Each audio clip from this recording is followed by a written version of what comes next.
Sidney Poitier, whose elegant bearing and principled on-screen characters made him Hollywood's first black movie star and the first black man to win the Best Actor Oscar, has died. He was 94. Clint Watson, press secretary for the Prime Minister of the Bahamas, confirmed to CNN that Poitier died Thursday evening.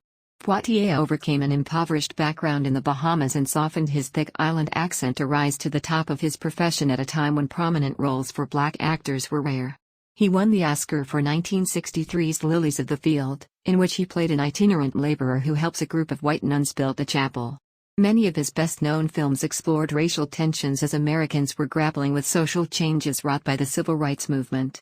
In 1967 alone, he appeared as a Philadelphia detective fighting bigotry in small-town Mississippi and In the Heat of the Night, and a doctor who wins over his white fiancée's skeptical parents in Guess Who's Coming to Dinner. Poitier's movies struggled for distribution in the South, and his choice of roles was limited to what white-run studios would produce. Racial taboos, for example, precluded him from most romantic parts. But his dignified roles helped audiences of the 1950s and 1960s envision black people not just as servants but as doctors, teachers and detectives. At the same time, as the lone black leading man in 1960s Hollywood, he came under tremendous scrutiny. He was too often hailed as a noble symbol of his race and endured criticism from some black people who said he had betrayed them by taking sanitized roles and pandering to whites. "It's been an enormous responsibility," Poitier told Oprah Winfrey in 2000. "And I accepted it, and I lived in a way that showed how I respected that responsibility. I had to. In order for others to come behind me, there were certain things I had to do." As a young actor, he overcame enormous challenges. The youngest of 7 children, Sidney Poitier was born several months premature in Miami on February 20, 1927, so tiny he could fit in his father's hand. His parents were tomato farmers who often traveled to and from Florida and the Bahamas. He was not expected to live.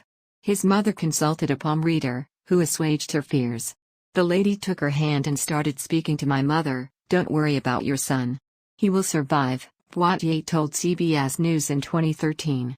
And these were her words, she said, 'He will walk with kings.'" When he was 15, Poitier's parents sent him from the Bahamas to live with an older brother in Miami, where they figured he would have better opportunities. His father took him to the dock and put $3 in his hand. He said, "Take care of yourself, son." "And he turned me around to face the boat," Poitier told NPR in 2009. Poitier didn't like Miami and soon headed north to New York, where he tried his hand at acting. It did not go well at first. With limited schooling, he had trouble reading a script. But he got a job as a dishwasher in a restaurant, where a fortuitous encounter changed his life. An elderly waiter took an interest in the teen and spent nights after work reading the newspaper with him to improve his comprehension, grammar and punctuation. "Everyone's gone, and he sat there with me week after week after week," Poitier told CBS News. "And he told me about punctuations. He told me where dots were and what the dots mean here between these two words, all of that stuff." Soon after, Poitier landed work with the American Negro Theater, where he took acting lessons, softened his Bahamian accent and landed a stage role as an understudy to Harry Belafonte. This led to roles on Broadway and eventually caught the attention of Hollywood. He refused to take roles he felt were demeaning. Poitier's first movie was 1950's No Way Out, a noir film in which he played a young doctor who must treat a racist patient. That led to increasingly prominent roles as a reverend in the apartheid drama Cry, The Beloved Country, a troubled student in Blackboard Jungle, and an escaped prisoner in The Defiant Ones, in which he and Tony Curtis were shackled together and forced to get along to survive. With that 1958 film, Poitier became the first black man to be nominated for an Oscar. But for a dark-skinned actor in the 1950s, finding complex roles was difficult. Blacks were so new in Hollywood. There was almost no frame of reference for us except as stereotypical, one-dimensional characters, Poitier told Winfrey.